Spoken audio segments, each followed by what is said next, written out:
रणवीर सिंगच्या धुरंधर 2 या सिनेमानं प्रदर्शनाच्या पहिल्याच दिवसापासून चर्चा घडवून आणली आहे. आदित्य धर दिग्दर्शित या सिनेमानं बॉक्स ऑफिसवर चांगली कमाई केली आहे. सिनेमा रिलीज होऊन तब्बल 8 दिवस झाल्यानंतरही धुरंधर 2 चा बॉक्स ऑफिसवर दबदबा कायमच आहे. अवघ्या आठवड्याभरातच या सिनेमानं 1,000 कोटी रुपयांहून अधिक कमाई केली आहे. इतक्या कमी कालावधीत एवढी कमाई करणारा हा बॉलिवूडचा पहिलाच सिनेमा ठरलाय. प्रदर्शनाच्या 7व्या दिवशी या सिनेमानं भारतात 47 कोटी रुपये कमवले. जगभरात या सिनेमानं 1,000 कोटींहून जास्त रुपयांची कमाई करत नवा विक्रम रचलाय.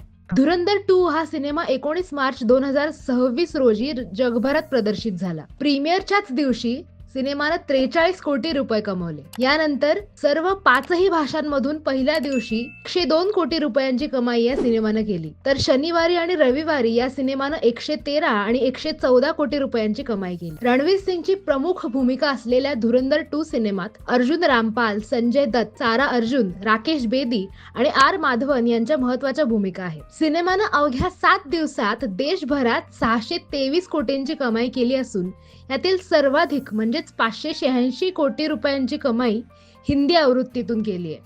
तर 20 कोटी तेलुगूतून, 9 कोटी तमिळ तर 60 लाख कन्नड आवृत्तीतून या सिनेमानं कमावले आहेत.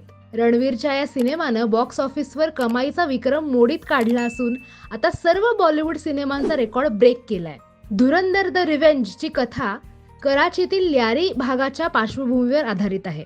हा भाग गँगवॉरमुळे ओळखला जातो. चित्रपटात काल्पनिक कथा आणि वास्तव घटनांचे संदर्भ आहेत. यात कंदहार हायजॅकिंग, 2001 पार्लिमेंट अटॅक आणि 26/11 मुंबई अटॅक यांसारख्या घटनांचा उल्लेखही आहे. त्यावरून देशभरातील नवीन पिढी पुन्हा नव्याने हे संदर्भ गुगल करून माहिती करून घेत आहे. हा चित्रपट धुरंधरच्या सिक्वेलच्या स्वरूपात आला असून रणवीर सिंग याच्या पात्राच्या प्रवासावर आधारित आहे. जसकिरत सिंग रग्गी पासून हमजा अली मजारी पर्यंतचा त्याचा प्रवास, कराचीच्या अंडरवर्ल्ड मध्ये त्याचा उदय आणि त्याच्या गुप्तहेर भूतकाळाचा उलगडा यात दाखवला आहे. सध्या चित्रपटाला प्रेक्षकांकडून चांगला प्रतिसाद मिळत असतानाच काही राजकीय वादही होत आहेत. धुरंधर 2 वर निवडणुकीच्या काळात बंदी घालण्याची मागणी होत आहे. चित्रपटात राजकीय आशय असल्यामुळे निवडणुकीच्या काळात त्याचं प्रदर्शन टाळावं अशी मागणी होतीये. 4 राज्यांमधील विधानसभेच्या निवडणुका होणार आहेत. पश्चिम बंगाल, केरळ, तमिळनाडू आणि पुदुचेरी या 4 राज्यांमध्ये